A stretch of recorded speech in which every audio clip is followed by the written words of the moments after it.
You know, we use it every single second of every day, but do we ever really stop and think about it? I'm talking about energy. Today, we're going to dig into where our power comes from and maybe even more importantly, where it's headed. So let's jump right in. No, really think about it. You plug your phone in, you flick on a light switch, and poof, it just works. But hiding behind that simple little action is this gigantic, super complex system that keeps our whole world running. And yet, way more than just our gadgets. Energy is kind of the invisible engine running our homes, keeping our schools lit, powering the hospitals that keep us all healthy, and all the businesses in our communities. You could say our entire modern life is built on it. But here's the thing. That access to energy, it's not the same for everybody. There's actually a huge divide between the people who have it on demand and those who don't. Let's take a look at the actual numbers. All right, let's kick things off with some pretty good news. The latest numbers showed that about 92% of everyone in the world now has access to electricity. That's a massive leap forward from where we were just a decade ago, and it really shows we're making some serious progress. But, and this is a big but, that still leaves this many people. 660 million. That is the staggering number of people, mostly in sub-Saharan Africa, who are living completely without any electricity. Can you imagine your life with zero power? No lights when it gets dark, no way to charge a phone, nothing. And the problem is actually even bigger than just electricity. Get this, for over 2 billion people, just the simple act of cooking dinner is dangerous. They have to rely on burning stuff like wood or coal inside their homes, which fills the air with this awful, toxic smoke. It's a double whammy. It's incredibly bad for their health, and it's also really damaging to the environment. So, what's the solution? How do we get clean, safe power to every single person?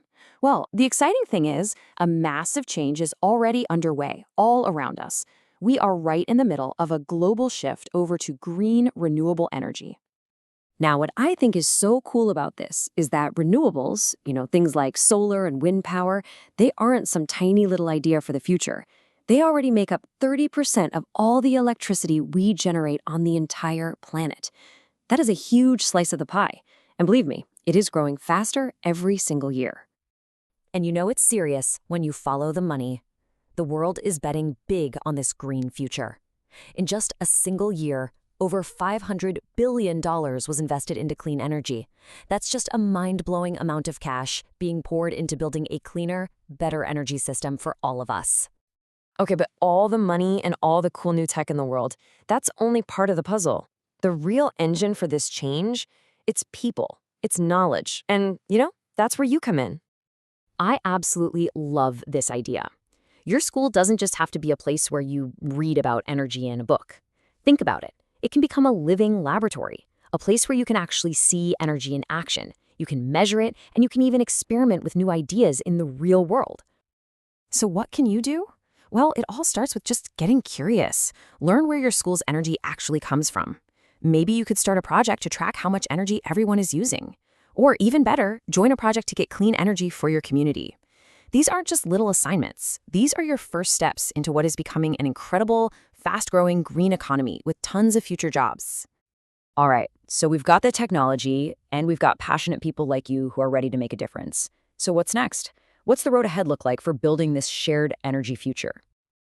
Okay, think of it like we're in a race. And to win this race, we have to get way better at energy efficiency, which just means using less energy to do the same stuff. Right now, our speed is okay. We're improving by about 2% a year. But to actually hit our climate goals, scientists say we need to be improving by at least 3.5%. So yeah, we've got to pick up the pace. So how do we get faster? Well, it's all about teamwork, countries all over the world working together, and some amazing new technologies.